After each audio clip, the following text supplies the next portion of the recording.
que es sobre Martín Vizcarra, ¿no? Y quería empezar este bloque preguntándote qué opinión te merecen las mentiras de Martín Vizcarra relacionado a las vacunas del año pasado, ¿no? El vacunagate, el famoso escándalo, ¿no?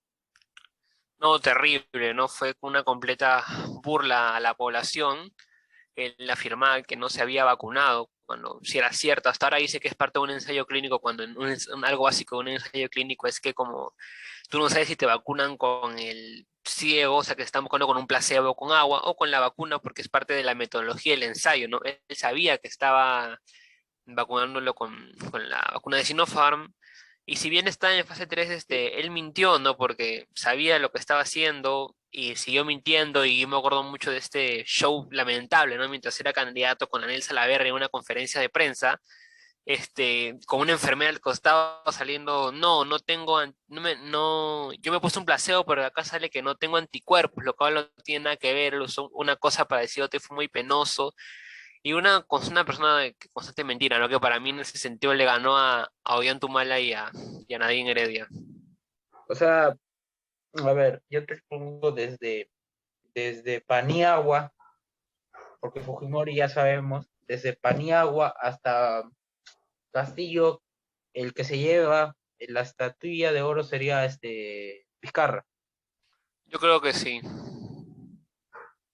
Eh, y Casara, ¿tú qué opinas cuando después de todo esto, después de la segunda vuelta, ya se empezaron a proceder con las otras edades y nos enteramos todos que Martín Vizcarra se fue a vacunar otra vez?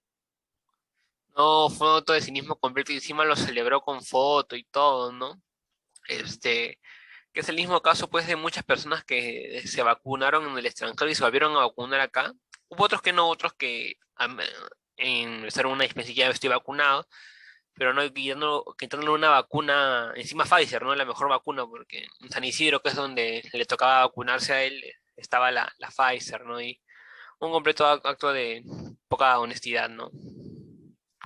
¿Tú consideras que hay, no sé, una característica especial de todos los votantes para que, o sea, no es congresista, ¿no? Pero lo eligieron congresista. ¿Tú crees que hay una característica especial en los votantes que eligen a personas que hayan cometido eh, actos ilícitos, pero igual lo prefieren, ¿no? Porque, o sea, no solamente Vizcarra, sino hay otros congresistas, también presidentes que a pesar de sus Candidatos antecedentes, presidenciales. creo que eso le llama a los votantes, ¿ah?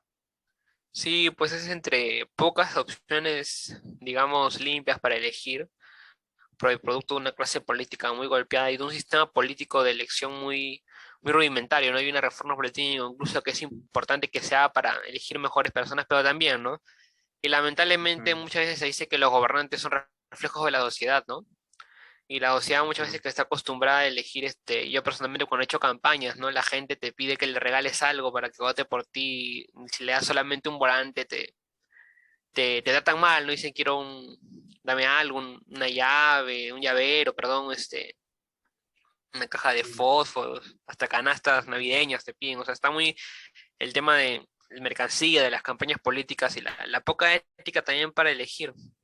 claro, claro, porque mira, a ver, de las últimas elecciones, 30 por Lima de cada partido o menos, dependiendo de las tachas, y te das cuenta que los primeros números ya están comprados prácticamente, ya están comprados. Los últimos es para rellenar, y ese ejemplo se vio en el Frente Amplio en un reportaje de ATV, donde a última hora eligieron a una persona para que se inscribiera para la lista del Congreso.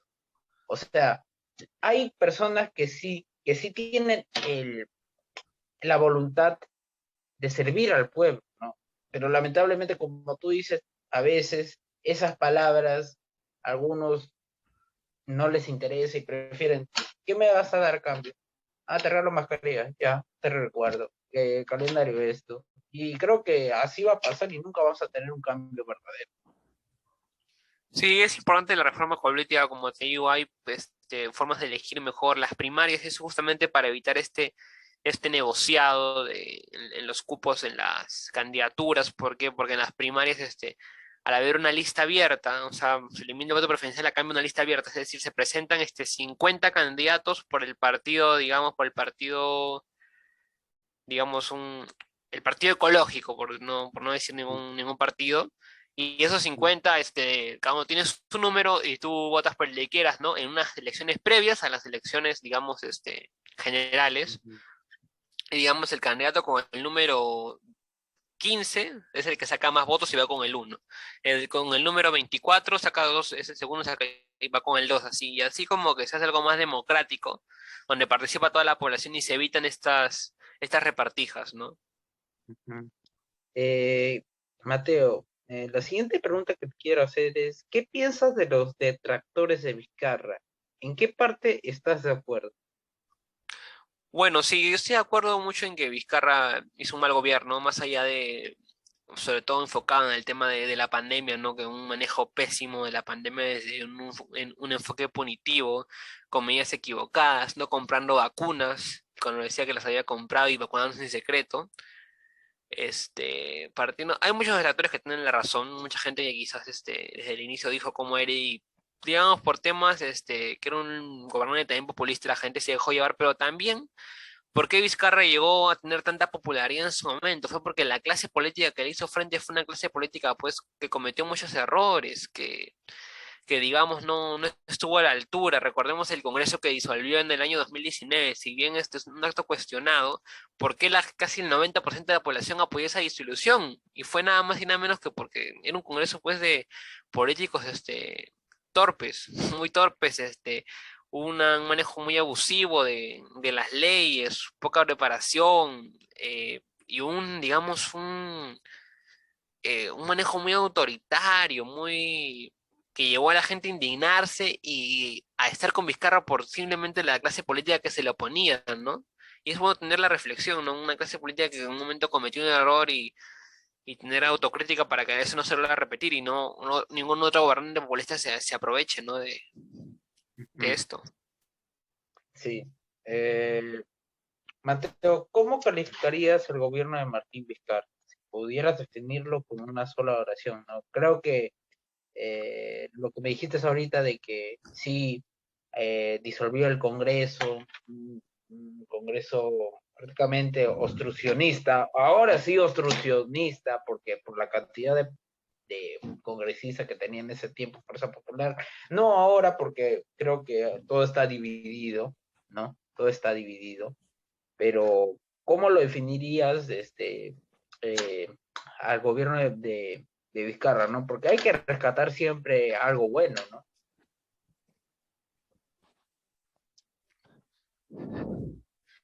Bueno, sí, no, definitivamente un gobierno un poco mediocre, ¿no? Mediocre y malo en el sentido de la pandemia, ¿no? Muy malo en la pandemia y mediocre en lo demás. Hay dos etapas, ¿no? Sin duda una etapa en que él se enfrenta al Congreso, que es básicamente, desde que anuncia el referéndum, que fue en julio del 2018 hasta un poco, hasta septiembre del 2019, cuando se disuelve el Congreso, que si bien él supo enfrentarse, digamos, a una clase política que ya hemos hablado, ¿no? Un Congreso sumamente obstruccionista, sumamente hostil, y supo llevar algunas cosas positivas, como fue la reforma política, convocar, por un lado, digamos, a algunos ministros buenos y a técnicos adecuados en el gobierno, a diferencia de este gobierno, pero por otro lado, en esa etapa también un gobernante muy populista, un gobernante que también al caballazo quería imponer cosas como eh, se hablaba de si bien fue positivo, por ejemplo, en el adelanto de elecciones, él dijo, me acuerdo mucho que sale con un documento diciendo, acá está el proyecto de ley de adelanto de elecciones y ni siquiera se tenía el proyecto, ni siquiera se había elaborado, y es más, creo que ni siquiera lo sabía en todo el Consejo de Ministros. Y por un lado también populismo, pero que también se vio pues apoyado por la población el torpe manejo del Congreso y por el otro lado pues un manejo de la pandemia completamente desastroso en la región de los peores y en el mundo también, ¿no? Sí, sí, sí, Mateo, tienes, creo que compartimos la misma opinión, creo que la pandemia, no debió haberse llegado a esos niveles tan altos, ¿no? De restricciones. Y además porque hay que ser sinceros, el Perú es un país bastante informal. Creo que nunca se llegó a cómo enfrentar en esos momentos a las personas que están en ese mundo, ¿no? Cada uno tiene sus necesidades, al igual que los escolares, universitarios, trabajadores, de todo. Y además, Mateo, y es que esos bonos que sacamos, más los préstamos, más los, no me recuerdo muy bien, hicieron que el Perú se endeude una vez más, pero tengo la estimación que prácticamente una deuda de acá a 100 años. Prácticamente eso no vamos a pagar nosotros, nuestras futuras generaciones, y así sucesivamente. Algo que ya se había estado cancelando, ¿no? Por anteriores gobiernos que también nos dejaron en esa misma situación. Sí, no, bueno, en el caso de la pandemia fueron malas medidas, que si bien el bono en un momento fue necesario porque a mucha gente no se le dejó de trabajar, pero hubo un cierre radical que no hubo en ninguna otra parte del mundo y que no sirvió porque, digamos, tú ves las cifras del Perú. Perú es uno de los países con más muertes por millón de habitantes, ¿no? Tenemos cerca de 200.000 muertes, 200.000, más de 200.000 muertes, con prácticamente la mitad fueron en el periodo de Vizcarra, y una caída económica en el periodo de Vizcarra, pues, radical, ¿no? O sea, ¿por qué? Porque cerró todo, también medidas sumamente punitivas, absurdas, y cosas que no sabían para combatir el virus y, digamos, no ayudó ni en la pandemia, ni en mejorar las cifras que fueron al cacho, ni en la economía, ¿no? Con un cierre tan radical, esos fueron casi 3 meses que estuvo cerrada la economía, pues ahí causaron efectos que hasta ahora se ven las consecuencias, ¿no? Claro. Sí, sí, Mateo, prácticamente han sido todos nuestros cuestionarios. Más bien te quería agradecer No, gracias por a los ti. minutos brindados y eh, no sé si quisiera cerrar con un mensaje sobre la situación actual, ¿no? Eh, claro, debimos haber iniciado con el sentido pésame del fallecimiento del congresista, pedimos disculpas. ¿Cómo ves o cómo pintas la situación de acá a, no sé, hasta marzo de 2022? Bueno, yo creo que en este escenario tan convulso y con un gobierno tan inestable como que no, tan lejos no.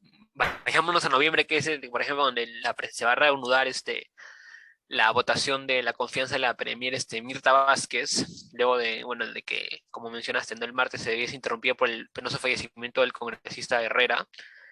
Y bueno, no, sí, es un escenario muy complicado para el país, un gobierno que desde el primer día no se fue al choque nombrando a un premier como Guido Bellido y no dando confianza a los inversionistas, a los sectores económicos con gobiernos con mensajes completamente contraproducentes, ¿no? Por un lado tienes un presidente que va a Estados Unidos invitando a los empresarios a que inviertan en el país, diciendo que no va a expropiar a nadie, no va a satisfacer a nadie, que no es comunista, y cuando esté en una plaza pública en el Perú, como la semana pasada, diciendo que va a satisfacer camisea, no da confianza y muchas contradicciones.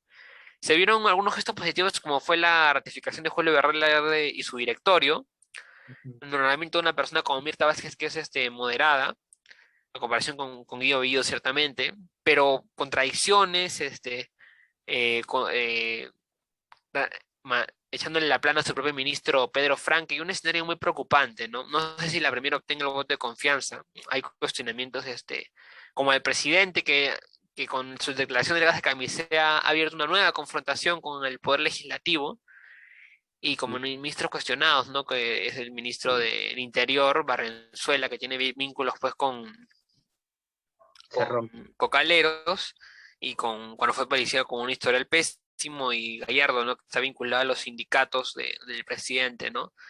Y la ministra tiene que resolver algunas cosas, dar un mensaje más claro y más en unión con el presidente en favor de la inversión, ¿no? Porque, por ejemplo, el presidente lanzó, creo que ayer, un tuit ratificándose prácticamente, pero no decía nada, ¿no? O sea, de que sí somos respetuosos, pero no vamos a estatizar, sino nacionalizar, y es una completa contradicción, ¿no? Y una poca perspectiva de crecimiento económico y más que está con una crisis